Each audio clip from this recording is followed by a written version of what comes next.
Welcome back. You're watching K10 Prime. Back to that interview that had earlier teased with Dr. Githinji Gitahi. Now joining us is the Global CEO, Amref Health Africa, as well as a board member, Africa COVID-19 Task Force of the African Union, as well as the board member, Africa Center for Disease Control, or CDC, if you like. Dr. Githinji, thank you. Welcome back to K10 Prime. It is really good to have you tonight.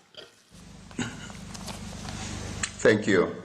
Quick one. We're asking our viewers tonight whether they think the government should go ahead and impose a lockdown to just try and contain the situation. I think I would love to start from that point. What are your thoughts? Well, my thoughts are that obviously we know that the best thing to do for this is to do strategies that prevent transmission and strategies that prevent death and strategies that prevent social harm. And social harm is about people's economic well-being and that people are able to feed themselves. So when you go back to the preventing transmission, we know that physical distancing to the extent of a lockdown is proven to work. But then we must put into context our environment, where we know that the majority of our people are earning daily wages for them to feed their family. So for you to make a decision around lockdown, then you have to ask yourself the question, do we have the necessary resources and means to do food support, to do cash transfers to those people who earn every day?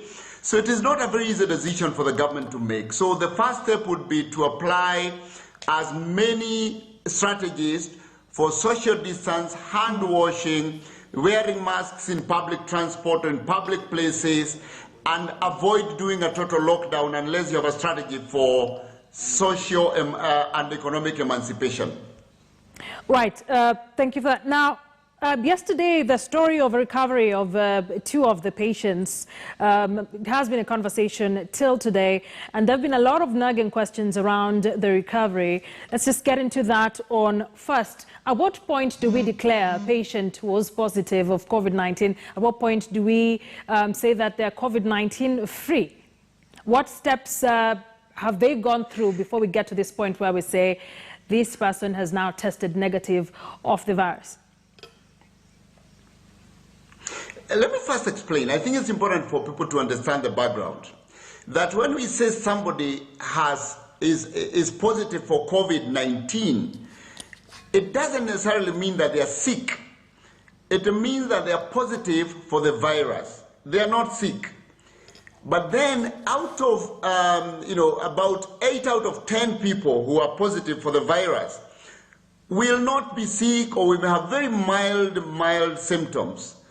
Maybe a little cough here, sneezing, maybe a bit of temperature. It's only 2 out of 10 who will have moderate or severe disease. So the positive doesn't mean sick. So when you get positive people, then the idea is that for you to ensure that you don't continue community transmission, you take them out of the community and you isolate them. Not because they are sick, but because they are positive and you don't want them to continue infecting people. So now once you keep them for a certain period of time, let's say 14 days, 21 days, then you decide to check whether the virus has been overcome by their body immunity. And for that you do a test. If it turns negative, you wait for 48 hours, you do it again, and if it turns negative, then you say they are virus free. They are virus free, and then you can release them. But we have to distinguish, because I've seen what Kenyans have been doing on social media about Brenda and Brian, and they are expecting that these people are sick. They were virus positive, they were not sick. So you see them as normal people. They are normal people, and this is the difficulty that people have to believe, even when they see them that they are virus positive. They didn't have to be sick, admitted, and conscious. No. 8 out of 10 don't get the need for actually admission and treatment. The admission is for the purpose of isolating them from the community to stop transmission. Okay, great. We've seen a number of cases, some isolated, some not, in China and other countries globally, where there was reinfection even after a patient was, declared virus-free. So then my question, Do they become immune? Are there instances where you become immune to COVID-19?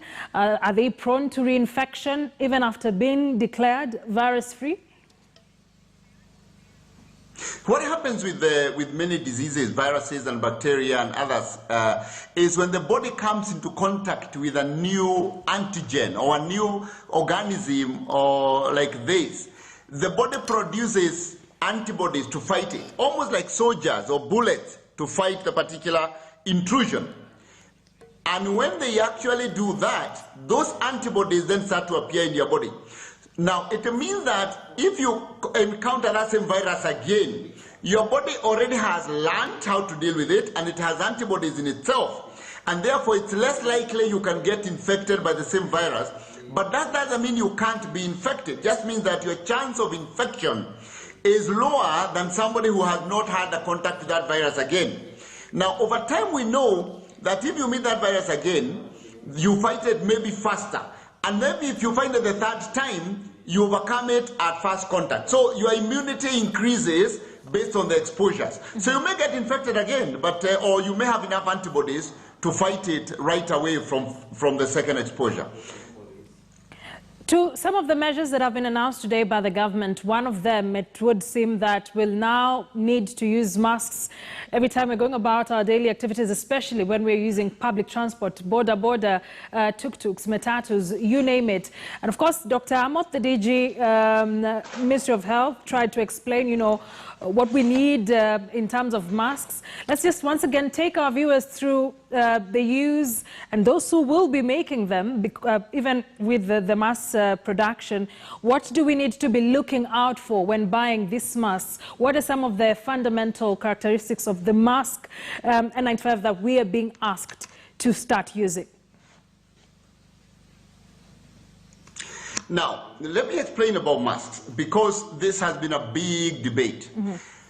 Now, the only way to first follow why you need to use masks or why not is to understand how does the virus behave. So we know very well that this virus attacks the lungs, and therefore it enters through our nose or our mouth or our, or the face. That's why we are told do not touch your face with contaminated hands. So does the virus stay in the air, and therefore as you walk around it can enter your nose? We don't have any evidence that the virus is available in the air generally. But we know that if I am near somebody who has the virus and they're coughing, then the cough produces what you call droplets. And those droplets could land in your nose or in your mouth, and therefore you get infected. So, but the main route of infection is when somebody coughs, and then those droplets stay in the air, but then they land on a surface, like a table, a seat, a handlebar in the bus, and that's how then you touch that, and you then touch your nose and get infected.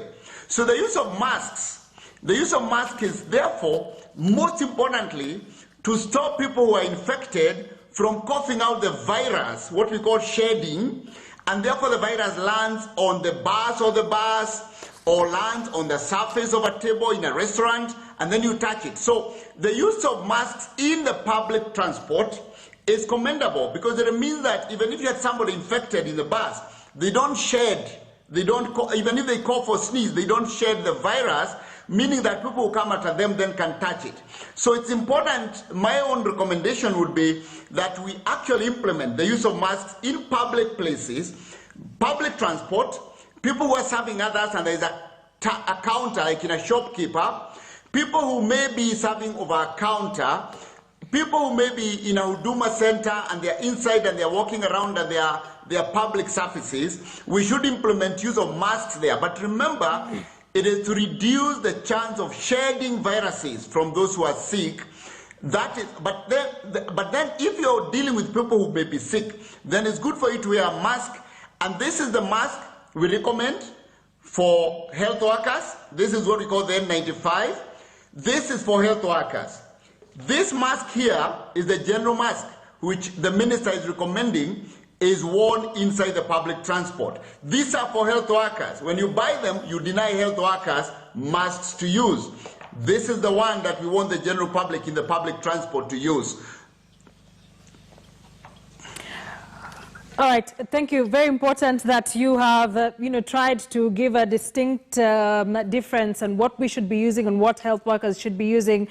Quickly on what was said earlier on by the Cabinet Secretary, that the numbers are expected to rise and rise exponentially. Of course, signaling that tougher times ahead that we expect. Where are we still lagging behind in terms of preparedness, prevention measures that are being put in place in the country currently? So you remember that prevention of the spread of this virus is first and foremost about behavior. And this is why we've advised that people should watch and make sure that they are not, they keep social distance or physical distance. Secondly, that people wash their hands and make sure their hands are constantly clean with soap and running water. And I'm very impressed to see that communities across the country have started to place water and soap outside their homesteads. Then the third thing is cough hygiene, cough into your elbow or into a tissue and then throw it away. But then the most important thing is to identify those who are positive and isolate them. Not sick, positive, tested positive and isolate them so that you stop transmission. So therefore, the most important thing is testing. We have to ramp up our testing capacity so that we identify as many positive people as possible and we remove them from the community to an isolation center. Not necessarily to go to a hospital, to an isolation center, so that we wait for the virus to be fought by their body and therefore remove the chance of them infecting others. That is the most important preventive measure we need to take. Increase testing capacity, increase isolation capacity so that people who are positive can be then put somewhere where they can be wait to recover and not be in the community to increase transmission in the community. And then remove the possibility of shedding viruses by asking people to wear masks in public places. Disruption, and it becomes clearer by the day. We will be dealing with this for months, far-reaching effects even thereafter. How can Kenyans, away from the interventions by the government of Kenya, how can Kenyans cushion themselves during this period, expecting longer period of disruptions of every other aspect of our livelihoods? This is a really important question, and I did kind of share something on Twitter which has gone viral around the fact that people should stop seeing this as a short-term thing and start seeing it as a long-term thing. This is going to be 3, 4, 5 months of us being asked to social distance, to physically distance, to work from home, to reduce activity where there are many people, to reduce gatherings. So and also remember that we have stopped people from travel. The ports are closed. So if you're somebody who goes out to import cargo to come and sell, you'll not be able to do so. If you're somebody who runs a restaurant, it will be difficult.